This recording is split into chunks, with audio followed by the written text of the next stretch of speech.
மேஷராசிக்கார நண்பர்களே, மேஷராசிக்கார நண்பர்கள்லாம் ஒரு அற்புதமான காலகட்டம்.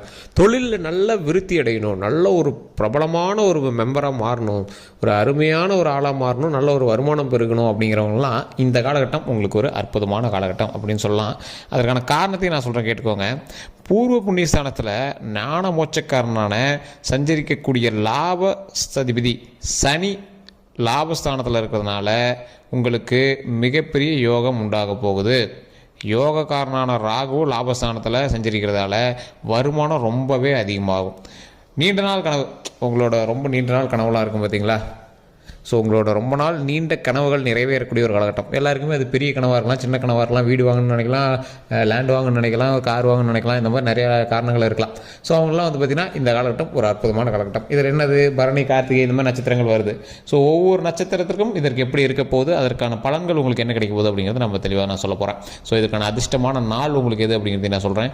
வரக்கூடிய நாட்களில் இந்த பிப்ரவரியில் உங்களுக்கு எதெல்லாம் வந்து ஆப்டாக பொருந்த போது, எந்த நாளில் நீங்கள் மிஸ் பண்ணக்கூடாது, எந்த நாளில் நீங்கள் ஜாக்கிரதையாக இருக்கணும் அப்படிங்கிறத நான் தெளிவாக சொல்கிறேன். ஸோ ஃபஸ்ட்டு, இந்த ராசிக்காரர்கள் தொழில் ஸ்தானத்தில் ஆரம்பிக்கும் போதே நீங்கள் வந்து திருச்செந்தூர் முருகர் வழிபாடு உங்களுக்கு கண்டிப்பாக தேவை. அதுவும் பரணி நட்சத்திரக்காரர்களாக இருக்கீங்க, இந்த வீடியோ பார்த்துருக்கீங்க, பரணி நட்சத்திரமாக இருக்கீங்க அப்படின்னா கண்டிப்பாக திருச்செந்தூர் முருகனுடைய வழிபாடு உங்களுக்கு கட்டாயம் தேவை. அதே போல் கார்த்திகை நட்சத்திரக்காரராக இருக்கீங்க அப்படின்னா சங்கர நாராயணன் அப்படிங்கக்கூடிய திருமாலினுடைய ஒரு அவதாரம், அதை நீங்கள் வழிபட்டீங்க அப்படின்னா சங்கடங்கள்லாம் கொஞ்சம் விலகும், ஓரளவு கொஞ்சம் பரவாயில்லையாக இருக்கும் கார்த்திகை நட்சத்திரக்காரர்களுக்கு. இதில் சந்திராஷ்டம நாள் அப்படின்னு பார்த்தீங்கன்னா இந்த பரணி நட்சத்திரக்காரர்களுக்கு பிப்ரவரி 11. ஸோ அந்த இடத்துல நீங்கள் சில முக்கியமான காரியங்கள் நீங்கள் ஏதாவது செய்கிறீங்க அப்படின்னா அந்த இடத்துல இருந்து தவிர்த்துக்கிறது ரொம்ப நல்லது. கார்த்திகை 1ஆம் பாதத்தில் இருக்கக்கூடிய கார்த்திகை நட்சத்திரக்காரர்கள் மேஷ ராசியில் பிறந்தவர்கள் நீங்கள் வந்து ஜாக்கிரதையாக பார்த்தணும் அப்படின்னா சந்திராஷ்டமம் வந்து உங்களுக்கு பிப்ரவரி 12. அந்த நாட்களில் நீங்கள் ரொம்ப கவனமாகவே இருந்தே ஆகணும் அப்படிங்கிற ஒரு காலகட்டம். அதே போல் அதிர்ஷ்டமான நாள் அப்படின்னு பார்க்கும்போது பிப்ரவரி 1, 9, 10 இது வந்து உங்களுக்கு ஒரு ரொம்ப அதிர்ஷ்டமான நாள். பிப்ரவரி 1 முடிஞ்சாச்சு, தைப்பூசத்துலேயே முடிஞ்சு.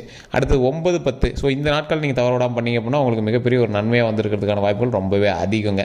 ஸோ இந்த ராசிக்காரர்கள், மேஷ ராசிக்காரர்கள், முருகனுடைய அவதாரம் அப்படிங்கிறது ஒரு பக்கம் இருக்க, இந்த ராசியில் பிறந்தவர்களுக்கு வரக்கூடிய பிப்ரவரி 15 வரைக்கும் இந்த தை மாதத்தில் பேலன்ஸ் இருக்கக்கூடிய நாட்கள் எல்லாமே உங்களுக்கு ஓரளவுக்கு உங்களுக்கு சாதகமான நாட்களாக தான் இருக்க போகுது அப்படிங்கிறது நீங்கள் தெரிஞ்சுக்கணும். ஒரு 2-3 நாட்களை தவிர மற்ற நாட்கள் எல்லாமே உங்களுக்கு சாதகமான நாட்கள் தான். அந்த சாதகமான நாட்கள்லேயே நீங்கள் என்னெல்லாம் பண்ணணும், என்ன பண்ணக்கூடாது அப்படிங்கிறது நான் தெளிவாக சொல்லிடுறேன். கேரயம் அந்த மாதிரி விஷயங்களுக்கு உங்களுக்கு நல்ல பொதுவான ஒரு அற்புதமான காலகட்டம். அதாவது ஒரு ஸ்டெப்பு முன்னாடி எடுத்து வைக்க போகிறீங்க.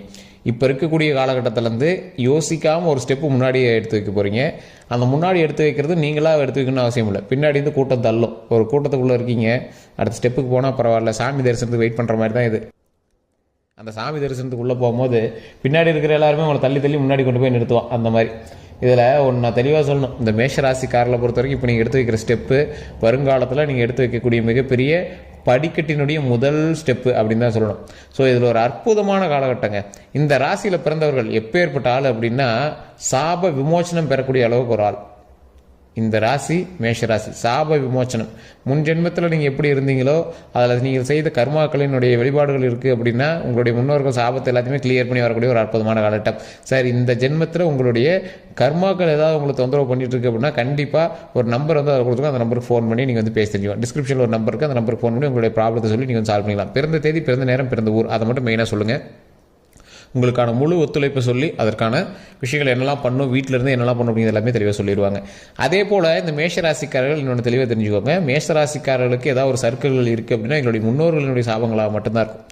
உங்களுடைய முன்னோர்கள் அல்லது உங்களுடைய குலதெய்வ வழிபாடு மிஸ் ஆகிறது, இந்த மாதிரி குலதெய்வத்தினுடைய கோபம், இந்த மாதிரி காரணம் தான் அவங்க வந்து இது பண்ணியிருக்கும்.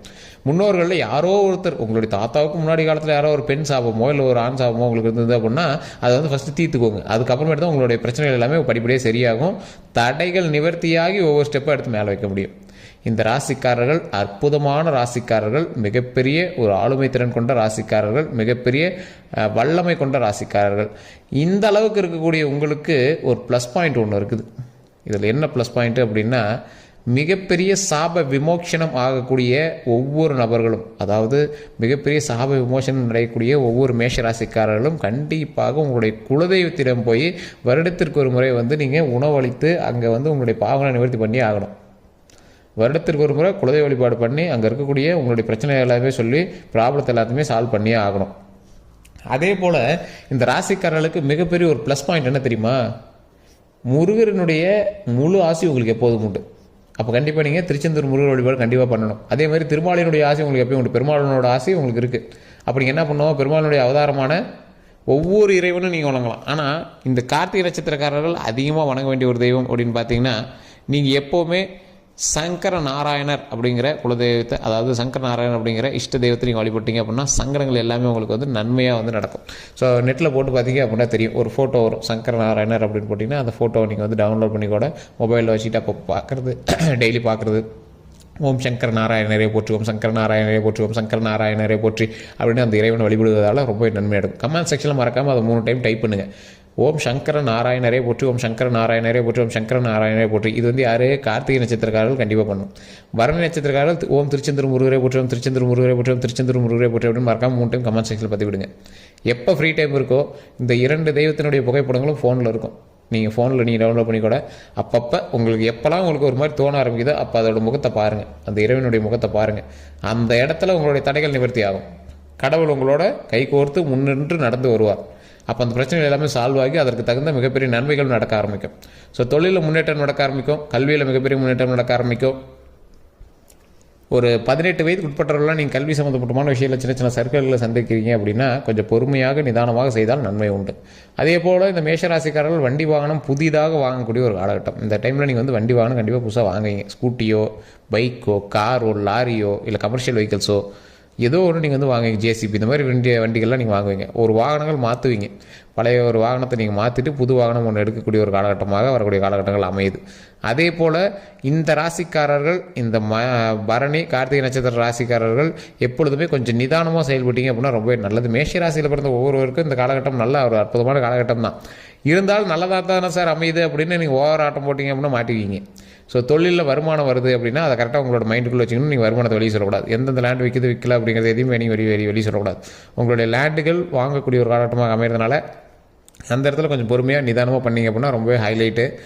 ஒரு ஹைலைட்டடான பர்சனாக இனிமேல் தெரிய ஆரம்பிங்க. ஒரு பாப்புலாரிட்டியான பர்சன். இந்த ஆள் கொஞ்சம் பெரிய பணக்காரம்பா, இந்த ஆள் ரொம்ப லேண்ட்லாம் வாங்கியிருக்காம்பா, இந்த ஆள் புதுசாக கார் வாங்கியிருக்காம்பா, இந்த ஆள் ஒரு வண்டி வாங்கியிருக்காம்பா, அந்த மாதிரி ஒரு பெருமையாக சொல்லக்கூடிய ஒரு காலகட்டமாக இந்த 15 நாட்கள் உங்களுக்கு அமையுது. ஸோ இந்த 15 நாட்களும் உங்களுக்கு நன்மையான காலகட்டமாக தான் அமையுது. அப்படிங்கிறதுனால இறை வழிபாடு கண்டிப்பாக தேவை. அந்த நன்மை கண்டிப்பாக நடக்கணும் அப்படின்னா இறை வழிபாடு கண்டிப்பாக தேவை. இல்லை சார் கொஞ்சம் சர்க்கிள்கள் இருந்துச்சு அப்படிங்கிறவங்க இந்த தை மாதத்துலேயே ஒரு 15 நாள் கொஞ்சம் சர்க்கிள்கள்லாம் இருந்துச்சு அப்படிங்கிறவங்க கண்டிப்பாக நீங்கள் உங்களோட ஜாதகத்தொட்டையும் செக் பண்ணி ஆகணும். உங்களோட பிறந்த தேதி, பிறந்த நேரம், பிறந்த ஊரை உங்கள் லோக்கலில் இருக்கிற ஜாதகத்தை கூட ஜோதிடம் பார்க்கிறவர்கிட்ட கூட கொடுங்க. இல்லை சார் நாங்கள் செட் ஆகலை அப்படின்னா மட்டும் கீழே டிஸ்கிரிப்ஷன் நம்பர் கொடுத்துட்டு அந்த நம்பருக்கு நீங்கள் வந்து ஃபோன் பண்ணி பேசி தெரிஞ்சுக்கலாம். உங்களோட பிறந்த தேதி, பிறந்த நேரம், பிறந்த ஊர் சொன்னீங்க அப்படின்னா A to Z கம்ப்ளீட்டாக சொல்லிடுவாங்க. இதுக்கு முன்னாடி என்ன நடந்தது அப்படிங்கிறத தெரிஞ்சுட்டு அதுக்கப்புறமேட்டு இனி நடக்கக்கூடிய விஷயங்களை அவங்க வந்து கிளியர் பண்ணி சொல்லிடுவாங்க. அதே போல் இந்த ராசிக்காரர்கள் குலதெய்வ வழிபாடு பண்ணும்போது அங்கே ஒரு 10 பேருக்காவது அன்னதானம் நீங்கள் பண்ணியிருக்கணும். அதுதான் முக்கியம். உங்களுடைய முன்னோர்கள் ஏதோ ஒரு வகையில் வந்து உங்கள்கிட்ட சாப்பாடை வாங்கி சாப்பிட்ணும். அதுதான் முக்கியம். நீங்கள் சும்மா கோயிலுக்கு நானும் கோயிலுக்கு போயிட்டோம்னா இது பண்ணக்கூடாது. அந்த இடத்துல நம்மளோட முன்னோர்கள் நம்மளை வணங்கணும், பாப விமோச்சனம் தரணும், மிகப்பெரிய நன்மை நடக்கும். அதுதான் நம்மளுக்கு மிக மிக முக்கியமான ஒரு விஷயமாக இருக்கப்படுதுங்க. அதே போல் இந்த ராசிக்காரர்களுக்கு கடவுளாக கொடுக்கப்பட்ட ஒரு மிகப்பெரிய வரப்பிரசாதம் எது தெரியுமா? உங்களுடைய கணவனோ மனைவியோ இருக்காங்க அப்படின்னா அவங்க தான் ஒரு ப்ளஸ் பாயிண்ட்டு. உங்களுடைய வாழ்க்கையில் ஒரு நெக்ஸ்ட் ஸ்டெப்பு போகிறீங்க அப்படின்னா அவங்க தான் உங்களுடைய மிகப்பெரிய ஒரு ப்ளஸ்ஸாக இருப்பாங்க. நீங்கள் எவ்வளோ தான் எங்களுக்கு திட்டினாலும் சரி, இல்லை சார் அவங்க அது நல்லா இது நல்லா நீங்கள் ஏதாவது நீங்கள் வந்து பிரச்சனையாக நீங்கள் சொன்னாலும் சரி, அவங்க தான் உங்களுடைய ப்ளஸ் பாயிண்ட்டு. விட்டுறாதீங்க, இறுக்கி கை பிடிச்சிக்காங்க.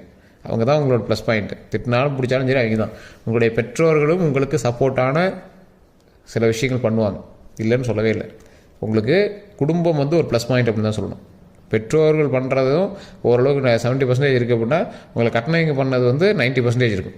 ஸோ அந்தளவுக்கு வந்து உங்களுக்கு ஒரு சாட்டிஸ்ஃபையான லைஃப் தான் வந்து கொடுக்கும் கடவுள். கொஞ்சம் முன்ன பண்ண உங்களுக்கு முன்னாடி பிரச்சனைகளாகவும் இருந்திருக்கலாம், ஆனால் சில போக போக உங்களுக்கு வந்து நன்மைகளாக தான் முடியுது மேஷராசிக்காரர்களை பொறுத்த வரைக்கும். ஸோ அதனால் நீங்கள் கவலைப்படாமல் சில நன்மைகளான காரியங்கள் செய்யுங்க. அதன் மூலமாக நன்மைகள் பெறும். கடவுள் வழிபாடு கண்டிப்பாக தேவை, முன்னோர் வழிபாடு கண்டிப்பாக தேவை. தொழிலில் நல்ல முன்னேற்றம் அடையக்கூடிய காலகட்டம் அப்படிங்கிறதுனால தொழில் விஷயங்களை கொஞ்சம் சீக்கிரட்டாக மெயின்டைன் பண்ணுங்கள். கொஞ்சம் நீங்கள் வந்து கொஞ்சம் உளருவாயி, ஸோ அதனால் கொஞ்சம் வெளியே அதிகமாக சொல்லிடுவீங்க. கொஞ்சம் அறிவுத்திறனை அதிகமாக வாதிங்க அப்படின்னே சொல்லலாம். எதை எப்படி பண்ணணும் அப்படிங்கிறத டேலி பண்ணி பண்ணுவீங்க.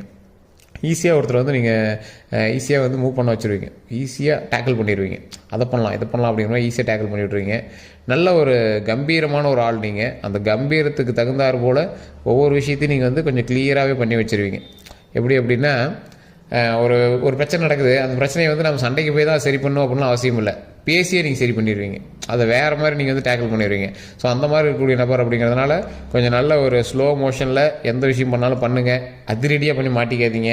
நல்ல ஒரு நன்மை பெறக்கூடிய காலகட்டம், நல்ல முன்னேற்றம் பெறக்கூடிய ஒரு காலகட்டம், தொழில் நல்ல ஒரு ப்ளஸ் பாயிண்ட் அமைக்கக்கூடிய காலகட்டம் அப்படிங்கிறதுனால கொஞ்சம் நிதானம் தேவை. அதை மட்டும் மைண்டில் வச்சுக்கோங்க. வண்டி வாகனத்தில் கவனம் தேவை. மற்றபடி உங்களுக்கு எந்த ப்ராப்ளம் கிடையாது. நான் குறிப்பிட்டு சொன்ன நாட்கள் எல்லாமே முன்னாடி சொல்லியிருப்பேன். அந்த நாட்களில் கொஞ்சம் சந்திராஷ்டமத்தில் கொஞ்சம் பார்த்துருங்க. மற்றபடி எல்லாமே சூப்பராக இருக்குது. வேறு எந்த ஒரு கருத்துக்கள் இருந்தாலும் மறக்காமல் கமெண்ட் செக்ஷனில் டைப் பண்ணுங்கள். கீழே ஒரு நம்பர் கொடுத்து அந்த நம்பருக்கு ஃபோன் பண்ணி உங்களுடைய பிரச்சனை சொல்லி சால்வ் பண்ணிக்கலாம். நன்றி நண்பர்களே.